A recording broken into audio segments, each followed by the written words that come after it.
Le design est à la source de toute création d'objets, matériels ou non. Il doit intégrer dans sa réflexion de nombreux paramètres, la technicité, la fonctionnalité, l'usage, l'aspect ou encore l'architecture du produit. Avec l'émergence du numérique, le design s'est retrouvé confronté à une véritable révolution et à des objets qui font appel à différents domaines. Applicatifs, des objets qui font des choses avec des fonctions, cognitifs, l'objet crée des relations, transmet de la connaissance, et narratifs, des objets qui racontent des histoires ou avec lesquels on joue. Et quid du livre numérique? À quels enjeux son design devra-t-il répondre? Alors le livre numérique, il nous pose beaucoup de questions. D'abord, il s'appuie sur le livre et l'histoire du livre. L'enjeu, c'est de mettre du nouveau dans le connu, contrairement à beaucoup de domaines où c'est de mettre du connu dans le nouveau. C'est-à-dire qu'il y a une histoire de la typographie, il y a une histoire de qualité de lecture, donc il faut le respecter. C'est malheureusement pas le cas.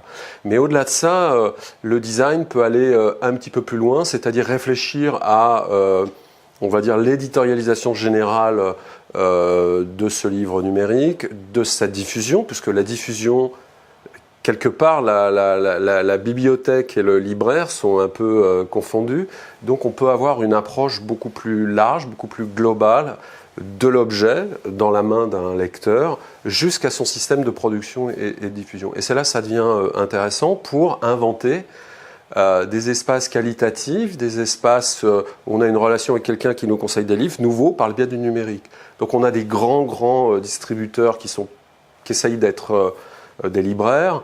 C'est un peu industriel, je ne vais pas citer leur nom, ils sont américains. Et puis on voit bien l'enjeu d'inventer des connexions nouvelles entre un libraire et ce système de librairie numérique. Et ça fait partie, à mon avis, des enjeux du design pour avoir l'objet, sa distribution, son retail, comme on dit, son commerce, et surtout la qualité de relation qu'on a dans un réseau d'endroits où on va régulièrement acheter des bouquins.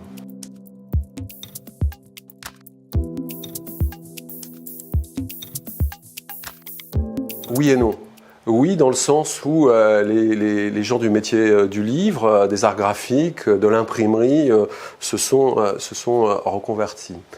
Mais quand on pense à des Albert Botton et ou à Pierre Marchand, à tous ces gens qui ont inventé des collections, qui ont fait du design éditorial, le design éditorial de qualité avec une vision d'éditeur et sa traduction artistique et de système, puisqu'on est dans des systèmes techniques, elle n'existe pas, c'est à encourager. Alors il y a des formations de design éditorial en France, il y a des formations aux arts graphiques de qualité comme à Estienne, design éditorial c'est aux arts déco, mais c'est un petit peu, comment dire, c'est ce qui fait le charme de la France, c'est un petit peu patrimonial et c'est un petit peu des conservatoires. La création du nouveau, ces espèces de qualité pour inventer, disons, les Gallimard numériques de demain, ça n'existe pas, c'est un vrai sujet. Il y a quelques pistes, il y a des gens intéressants, il y a des artistes ou des designers, des personnalités qui font des choses, mais je pense que c'est à encourager, puisque bon, le livre c'est la langue, et la langue c'est nous, c'est notre culture. Donc c'est des sujets, à mon avis, très importants.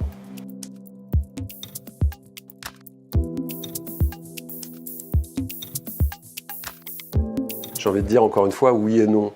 À l'époque du Bauhaus, Jan Tschichold a essayé de casser les codes de l'imprimerie classique pour faire des livres modernes. Et puis, il n'y est pas réussi.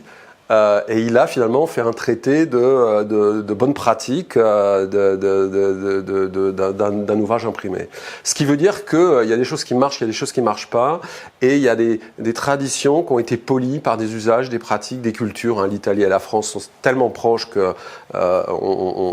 a beaucoup de choses à partager, l'Allemagne également, et puis les imprimeurs de Flandre qui ont été très importants.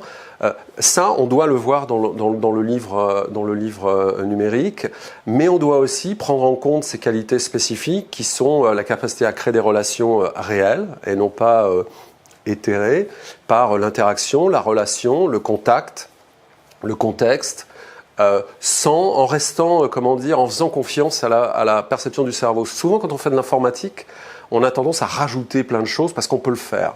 Mais un livre se suffit à lui-même, il a une puissance par son contenu, une puissance d'évocation très forte. Donc quand on fait comme ça des extensions du livre ou des augmentations du livre, il faut rester très modeste et pas tomber dans le spectacle d'innovation avec des lunettes de réalité augmentée, etc. Il faut rester très, très élégant et très puissant comme l'est un livre, mais il y a plein de choses à inventer. Donc c'est une homothétie, on va dire, augmentée, modifiée, poétiser une nouvelle manière pour un peu compenser le poids technologique et informatique de ce livre numérique. Encore une fois, il y a beaucoup à faire.